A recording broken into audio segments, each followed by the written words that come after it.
Thank you. കഴിഞ്ഞോ? റോബോട്ടിന്റെ പേരാ bro? അതായത് UB ഇലക്ട്രോണിക്സ് എന്ന് പറഞ്ഞ ഒരു കമ്പനി ഡെവലപ്പ് ചെയ്തൊരു ഹ്യൂമനോയിഡ് റോബോട്ടാണ്. UB ഇലക്ട്രോണിക്സ് എന്ന റോബോട്ടിക്സ് കമ്പനി. ഒരു ഹ്യൂമനോയിഡ് റോബോട്ടിന്റെ പേര് യാൻഷി എന്നാണ്. ഹ്യൂമനോയിഡ് റോബോട്ട്സ് എന്താണെന്ന് അറിയും. അതായത് നിങ്ങൾക്ക് വരുന്ന കുറച്ച് റോബോട്ട്സ് ഉണ്ടല്ലോ, അതിൽ തമ്മിൽ വ്യത്യാസം തോന്നുന്നുണ്ടോ? ഫ്ലെക്സിബിൾ. ആ ഫ്ലെക്സിബിലിറ്റിയുടെ കാരണം എന്ന് പറഞ്ഞാൽ നമ്മുടെ മനുഷ്യന്മാരെ പോലെ തന്നെ കൈയും കാലൊക്കെ ഉള്ള റോബോട്ടാണിത്. അപ്പോൾ ആ കാറ്റഗറി ഓഫ് റോബോട്ട്സിനാണ് ഹ്യൂമനോയിഡ് റോബോട്ട്സ് എന്ന് പറയുന്നത്. അതായത് എന്തിനൊക്കെ സിനിമ ഉണ്ടായിരുന്നല്ലോ, അപ്പോൾ അതൊക്കെയാണ് അതിന്റെ എക്സ്ട്രീം ലാർജ് സ്കെയിൽ. അപ്പോൾ അതുപോലെ റോബോട്ടാണ്. ഇതിന്റെ മെയിൻ ഇതെന്ന് പറയുന്നത് പിള്ളേരുടെ എന്റർടൈൻമെന്റ് പർപ്പസ് ആണ്. അല്ല, എന്റർടൈൻമെന്റ് പ്ലസ് എഡ്യൂക്കേഷൻ. അതായത് ഇത് കാണുമ്പോൾ ഏത് കുറിച്ചാൾക്കായാലും എന്താണ് സാധനം ഒന്ന് വന്ന് കാണാനും ഇതിനൊക്കെ ഒരു താല്പര്യം ഉണ്ടാവുമായിരിക്കും.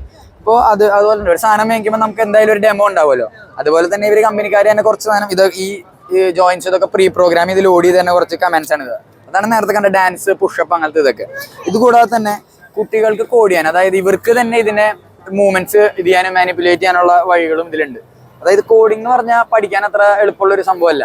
അതായത് ഒരു 4ാം ക്ലാസ് 5ാം ക്ലാസ്സിലൊക്കെ പഠിക്കുന്ന ഒരു കൊച്ചിനെ ശരിക്കുള്ള നമ്മുടെ ട്രഡീഷണൽ പ്രോഗ്രാമിംഗ് പഠിച്ചാൽ മിക്കവാറും 2ാം ദിവസം നിർത്തിയിട്ട് പോകും. അതായത് ഇതില് അപ്പുറം നമ്മുടെ ട്രഡീഷണൽ പ്രോഗ്രാമിൽ സിൻടാക്സുകൾ കുറേ ഉണ്ട്. അതായത് ഇപ്പൊ ഒരു ചെറിയൊരു കുത്തും കോമയും തെറ്റി അടുത്തൊരു എറർ വരും, അതിന്റെ ലോജിക്ക് തെറ്റി അടുത്തൊരു എറർ വരും. അപ്പോൾ ഇത് മിക്കവാറും അവൻ ചെയ്യുമ്പോൾ 2 വർക്കാവില്ല, അത് അവൻ അവിടെ നിർത്തിയിട്ട് പോകും. അപ്പോൾ ഇതിനും സിമ്പിൾ ആയിട്ടൊരു വഴി തന്നെയാണ്. അതായത് ബ്ലോക്ക് കോഡ്സ് അതോ സ്ക്രാച്ച് എന്ന് ആരെങ്കിലും കേട്ടോ? സ്ക്രാച്ച് എന്ന് കേട്ടോ നമ്മള് ഇല്ലേ?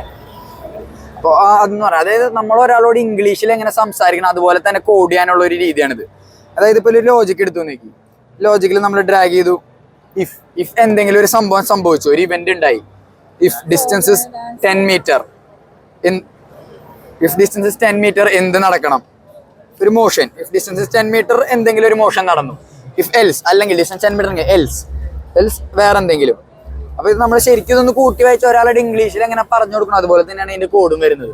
അപ്പൊ അതുകൊണ്ടാണ് ഇത് ഇങ്ങനെ കുറച്ചും കൂടി പിള്ളേർക്ക് എളുപ്പമാണ്. അതായത് അതിന്റെ ലോജിക്ക് മാത്രം അവർക്ക് ക്ലിയർ ആവാൻ വേണ്ടിയുള്ള ഒരു പാർട്ടാണിത്. ഇനി ഇതും ചെയ്യാൻ താല്പര്യമില്ലാന്നിരിക്കും, എനിക്ക് റോബോട്ടിനെ എങ്ങനെയെങ്കിലും ഡാൻസ് കളിപ്പിച്ചാൽ മതി. അവർക്കെന്ന് പറഞ്ഞാൽ സിമ്പിൾ ആയിട്ട് ജസ്റ്റ് ആക്ഷൻസ് ഉണ്ട്. അതായത് ഓരോ ആക്ഷൻ ഓരോ ഫോട്ടോ ഫ്രെയിം പോലെ സേവ് ചെയ്തിരിക്കുകയാണ്. ഇത് അങ്ങനെ നമ്മൾ ഫോട്ടോ കൂട്ടി വെച്ച് വീഡിയോ ആക്കില്ലേ, അതുപോലെ തന്നെ ഓരോ ആക്ഷൻസ് ഇങ്ങനെ കൂട്ടി വെച്ച് ഒരു വീഡിയോ ആക്കും. അതിൻ്റെ ഒപ്പം ഒരു പാട്ടും കൂടി കയറ്റി കൊടുക്കും. അപ്പൊ നേരത്തെ കണ്ട പോലെ ആ നമ്മൾ കൊടുത്താണത്. പിന്നെന്താ,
മനസ്സിലായി. ലോസ് അവിടെ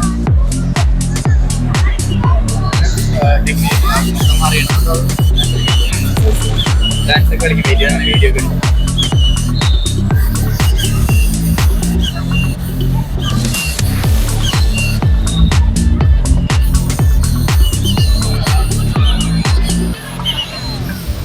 ഓക്കെ ബ്രോ, താങ്ക് യു.